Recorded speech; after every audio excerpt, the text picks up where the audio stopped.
მოგესალმებით, ჩვენ ვაგრძელებთ გადაცემათა ციკლს პორტრეტზე მეტი და დღეს ჩვენი სტუმარი გახლავთ დეკანოზი ლონგინოს სუარიშვილი. მოგესალმებით, მამაო. მოგესალმებით, მადლობა მოწვევისთვის. გაიხარეთ და მე მინდა თქვენ წარუდგინოთ თავი, სადაც სახურობთ, რას აკეთებთ ამჟამად და ასე შემდეგ. ამჟამად მღვდლად სახურობ სამების სახელობის საპატრიარქო ტაძარში და ასევე მოღვაწეობ 2011 წლიდან თბილისის სასულიერო აკადემიისა და სემინარიაში. კონკრეტულად ვასწავლი საეკლესიო სამართლის დისციპლინას და 2019 წლიდან ჩვენი რექტორის მამა გიორგი ზვიადაძის გადაწყვეტილებით გაიხსნა კანონიკური სამართლის კათედრა და ამ კათედრას ხელმძღვანელობ დღესდღეობით სასულიერო აკადემიაში. რამდენი ხანია? უკვე 2019 წლიდან. ანუ უკვე 4 წელია და ამავე დროს ლექციებს ვკითხულობ ივანე ჯავახიშვილის სახელობის უნივერსიტეტში იურიდიულ ფაკულტეტზე საეკლესიო სამართალს. დავიწყოთ ბავშვებიდან. აი, როგორი ბავშვი იყავით? როგორ სწავლობდით, ან სწავლობდით, ან ცელქობდით, ან ასე შემდეგ, ასე შემდეგ. იმიტომ რომ გონიათ, რომ ყველა სასულიერო პირი რაღაც ბავშვებიდან რაც თავისი პასუხისმგებლობით უნდა დაბადებულიყო. და ესე ჩვეულებრივი მომენტია, რომ ის უნდა იყოს ყველაზე რაღაცა ხელმისაწვდომელი და წარჩინებული და ასე შემდეგ. თქვენ როგორ იყავით? ნუ ფიქრობ ჯერ უპირველეს ყოვლისა, რომ ყოველი ადამიანი ინდივიდუალურია თავისებურად, ის მღვდელი გახდება თუ არ გახდება, თავისი ალბათ მახასიათებელი ნიშნები აქვს. გამიშველობა აქვს. ნუ რო ვთქვა რა, რაღაცა გამოკვეთილი, ნუ ჩვეულებრივი ბავშვი ვიყავ, როგორც სხვა დანარჩენი ბავშვები. ნუ ზოგადად თუ მაინც შედარებას გავაკეთებ სხვა ბავშვებთან შედარებით, ალბათ ნაკლებად აქტიური ვიყავი. აქტიურობაში რას გულისხმობ, თქვათ, გარე თამაშები ან რაღაც. რა თქმა უნდა, ხა ეზოშიც გავდიოდი თამაშობდი, მაგრამ თქვათ, გარკვეულწილად უფრო მიყვარდა სახლში, აი უკვე რაღაცა რა საკიდანაც ჩემი თავი მახსოვს. კითხვა. ნუ ზოგადად სახლში თამაში. აი სათამაშოებით, თქვათ, მანქანები, პლასმასის კაცები, ძალიან მიზიდავდა ეს. აი შემეძლო საათობით ამით მეთამაშა. ისე რომ გარეთაც არ გავსულიყავი. და გარდა ამისა მიყვარდა ჟურნალების თვალიერება. ნუ ეს ჟურნალი ნებისმიერი შინაარსი შეიძლება ყოფილიყო, შეიძლება ეს ყოფილიყო რაღაცა კატალოგის სიტყვაზე. მაგრამ ამოჩემება ვიცოდი იქ რაღაცა ნივთი მომეწონებოდა ან საათი ან რაღაცა და შეიძლება ხშირად მნიშვნელობა რუსული, ქართული მაშინ რაღაცა რუსული. არა, ენას არაფერი მნიშვნელობა არ ჰქონდა. რა თქმა უნდა, ძირითადად ეს რუსულენოვანი ჟურნალები იყო. და იმდენად დამაინტერესა აი ამან, რომ რა ეწერა, რომ დედაჩემს ვეკითხებოდი ასვებს, აბა რა წერია რა და მე ხლა ქართული განათლება მაქვს, სკოლაშიც ქართულში მივედი და შემდეგ უმაღლესიც ქართული დავამთავრე და ხლა ოჯახში ქართულად საუბრობდით, მაგრამ იმდენად გამიტაცა რუსულმა ენამ, რომ პირველ კლასში რომ მივედი, რუსული კითხვა ვიცოდი და წერა. და მახსოვს მეორე კლასში რომ გადავედით, უკვე მეორე კლასიდან დავიწყეთ ჩვენ რუსული ენის შესწავლა.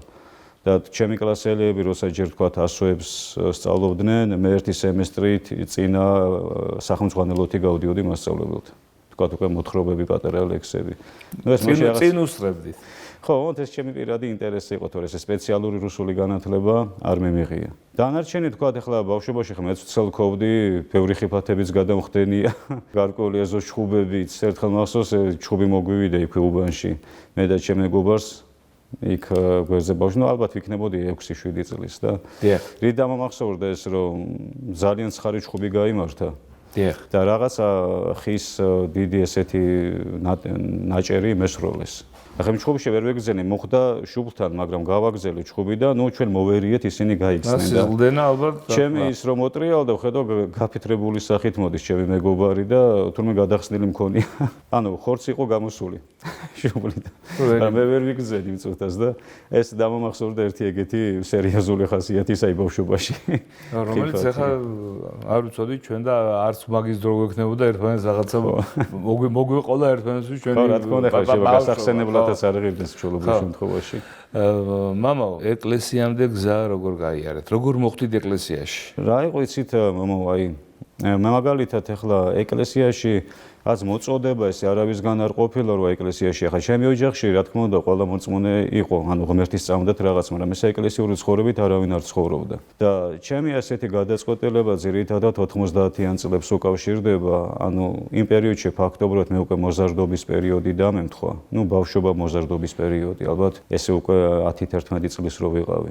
და უკვე 12-13 წლიდან ისეთი სკოლაშიც, უბანშიც რომელიც უკვე რაღაც ესეთი მენტალობა ჩამოყალიბდა, რომ ან ქუჩა, ან სხვა რაღაცა თუ არა დაჩაგრული იქნებოდი. და მე ზოგადად ბავშვობიდან რაღაც ხასიათი მქონდა, ყოველთვის რაღაცა სამართლიანობის ძიების, აი ვერ ვიტანდი ადამიანის დაჩაგვრას, სუსტის, ხო უსამართლობას მოდი ესე ვთქვათ და თავიდან ძალიან მომწონდა, როგორ თქვა, ეს ქუჩის მენტალობა, იმიტომ იქ მეგონა რომ იქ სამართლიანობა არის დაცული. ეხლა იგივე პაპაჩემის გარშემო ძველი უბნელები, ვინც იყვნენ ძირითადად ესეთი მენტალობის ხალხი იყო. არდა შემოდიოდა ქაოსი იქად.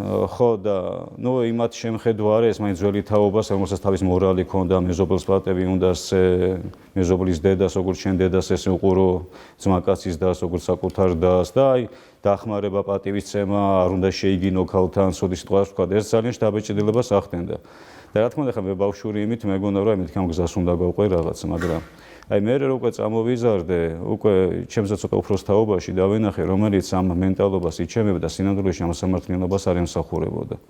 ისი უბნელს ჩაგრავდა და ასე თქვა ძალიან უსამართლობა იყო და აი სიმართლის ძიებაში ჩავარდი. მით უმეტეს აი 14-15 წლის ასაკიდან. აი ძალიან და ალბათ ამან განაპირობა რომ ეკლესიაში მივედი და აი იქ ვიპოვე ის ადგილი, სადაც სრულად შეიძლება ადამიანის ჭეშმარიტებას ემსახუროს. მე მაშინ ეს ვერ გავიაზრე, ეხლა ვაძლევ ამას სამის შეფასებას, მაგრამ აი ამის ანალიზს რო ვაკეთებ, რომ რამე მიყვანა, თუმცა სულს გაუხარდებოდა და იმედიანად იქნებოდი. ალბათ აი ამის ძიებამ, რომ სამართლიანობას ვეძებდი. ან სად შეიძლებოდა რომ ადამიანმა რეალიზება მოახდინო შენი სწორი ცხოვრების, სადაც სამართლიანობა და სამართლიანობა ზეიმობს, იმიტომ რომ აი კიდევ 90-მა წლებმა ძალიან ძიმე შთაბეჭდილება მოახდინა ჩემზე. და ძალიან დიდი იყო ჩაგვრა, უსამართლობის განცდა, სიღარიბე ხალხში და აი რაღაცა ესეთი ძიებაში ვიყავი და ეკლესიაში ვნახე ის ადგილი, სადაც თქოს აი ეს ღირებულებები არის დაცული და სადაც შეიძლება ადამიანი ამას მოემსახუროს. და ხოებით 15 წლის ვიყავი, რომ დავიწყე ეკლესიაში სიარული და 16 წლიდან გავხდი მე სტიქაროსანი. და აი ეს ეკლესიაში ბევრი ადამიანი მოდის, ჩვენ უყურებთ მრევლს, რომელიც დგას პირველოსვაზე, და ეს განცდები აქვს სიხარულის, იმედის, ხო? ღმერთთან ლოცვის დროს, მაგრამ ყველა ვერ ხდება სასულიერო პირი.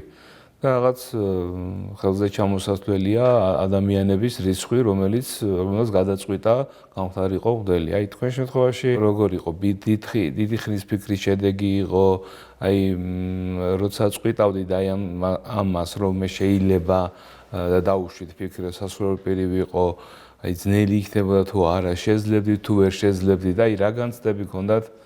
მაგ დროს შეიძლება ითქვას მე რომ ეკლესიაში სიარული დავიწყე პირდაპირ მაგ განზრახვით მივედი რომ ღვთლობაც გადავწყვიტი იმ დროს. იმიტომ რომ მე უბრალოდ ეკლესიაში იმის გამო კი არ მივედი რომ სამართლიანობა, მე ესე გავიაზრე რომ ეკლესიის მსახური თუ გახდები, ამ შემთხვევაში შეგიძლია სრულ ჭეშმარიტებას ემსახურო.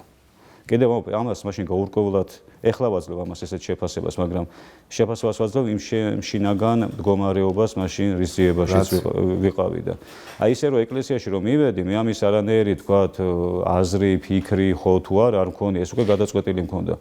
მანამდე სანამ ეკლესიაში მივიდოდი, აზრათაც არ მომივიდოდა რომ მღვდელი გავხდებოდი. აი ეს რაღაც უცებ მოხდა ჩემში ესეთი გარდატეხა და ვთქვათ, ჩემი ეკლესიაში იმისვლა ამას დაუკავშირდა. ვიდრე მღვდელი გახდებოდით, მშვიდობით ეკლესიაში, რამე პროფესია, ან მაგალითად რო არ გამხდარიყავით სასულიერო პირი, სად წარმოგიდგენია თქვენი თავი, რას გააკეთებდით? დღეს ალბათ ვერ წარმომიდგენია, იმიტომ მე ფაქტობრივად ბავშვობიდან 15 წლის ასაკიდან მივედი ეკლესიაში. მანამდე ერთადერთი რა გატაცებაც ჰქონდა, მეტნაკლებად სერიოზული, აი რაშიც თქვათ სკოლაში სწავლის პერიოდში ინტერესი გამოვხატე. ეს ერთი იყო არქიტექტურა და ხაზვაზე დავიწყე კიდეც ცალკე მასწავლებელთან სიარული და კარგად გამომდიოდა ეს. ნუ ხატვაც ჭირდება შესაბამისად. ხო, და მე ხატვა ბავშვობიდან მიყვარდა. და მეორე იყო სამართალმცოდნეობა, ანუ რაღაც იურისპრუდენცია. იურიდიული. ნუ იურისპრუდენციით ვერ წავედი, მაგრამ მე ეკლესიაში საეკლესიო სამართლით დავინტერესდი. ისე რომ მაინც ეს ინტერესი გამოყვა. მაგრამ ის რომ რეალურად თქვა რომ მე რო არა მღვდელი, სხვა რა შეიძლება გამოსულიყავი, დღეს მიჭირს ამაზე ესე პასუხისგაცემა. ნუ ალბათ ღმერთი თავის გზას მიჩვენებდა, მაგრამ მე ხო გეუბნეთ მაშინ ისეთ შიხში აღმოჩნდი შინაგანად, რომ მე სხვა ალტერნატიული სფერო ვერსად ვერ ვნახე, სად შეიძლება მომეხდინა ჩემი თავის ან ცხოვრების რეალიზება გარდა ეკლესიისა. თავარი რა არის ღლობაში აი თქვენი გადმოსახედიდან? ხო, ცოტა რთული ამაზე ჩემი მხრიდან პასუხისგაცემა, იმიტომ რომ ალბათ ამას სერიოზული გამოცდილება და დიდი ხნის დაკვირვება სჭირდება.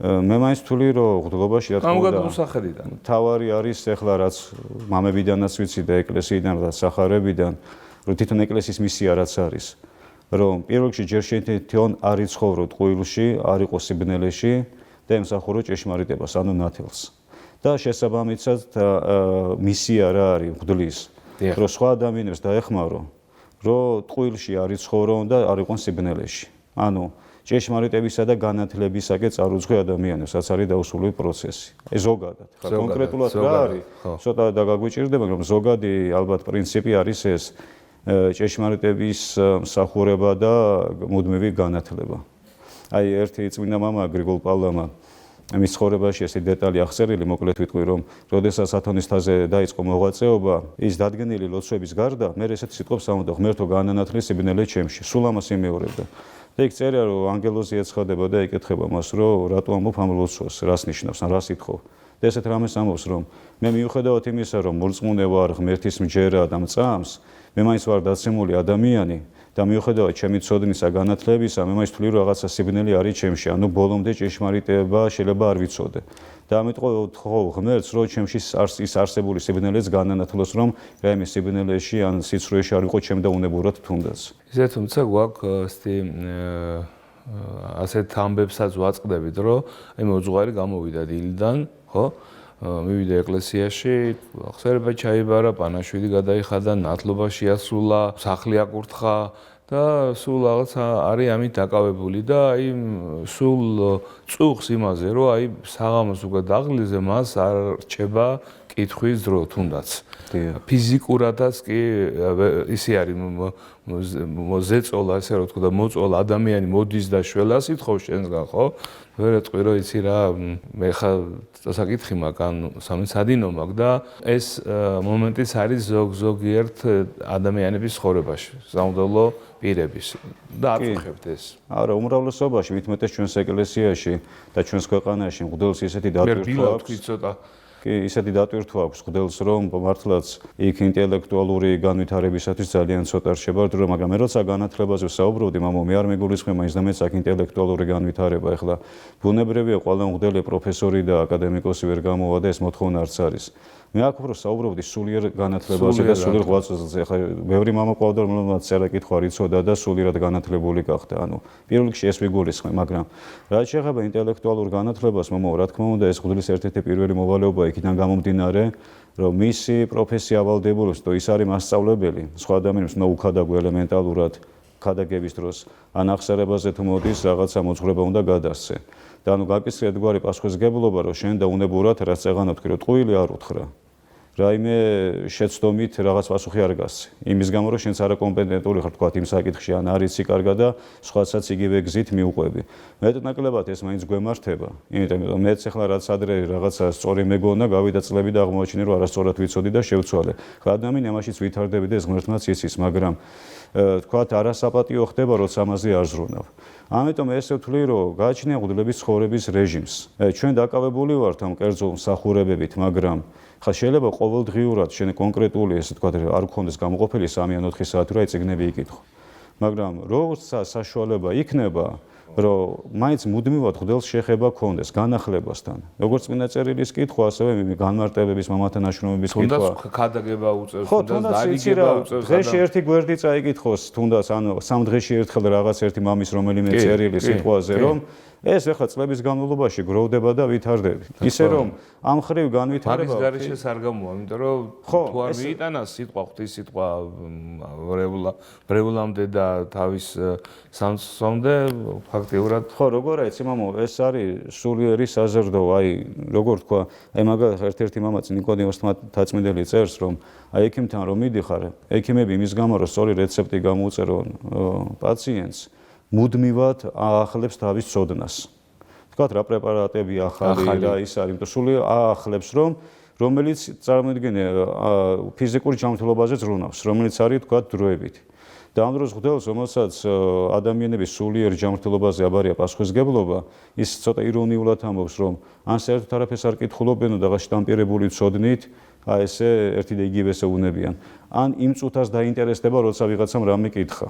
და იმის გარეშე ხან რის თქმა მინდა რომ კიდევ ამბობ ხლა ყველა მღვდელს ერთ დონეზე არ მოეთხოვება ხა ყველას თავის დატვირთვა აქვს და აქ მაგაზი არა მაგრამ აი ეს პასუხისგებლობა როცა მასწავლებლობა ის და ყველა მღვდელს ეს აკისრია რეალურად ხო? აი ინტელექტუალურ განვითარებაზეც აუცილებელია მღვდელმა იზრუნოს.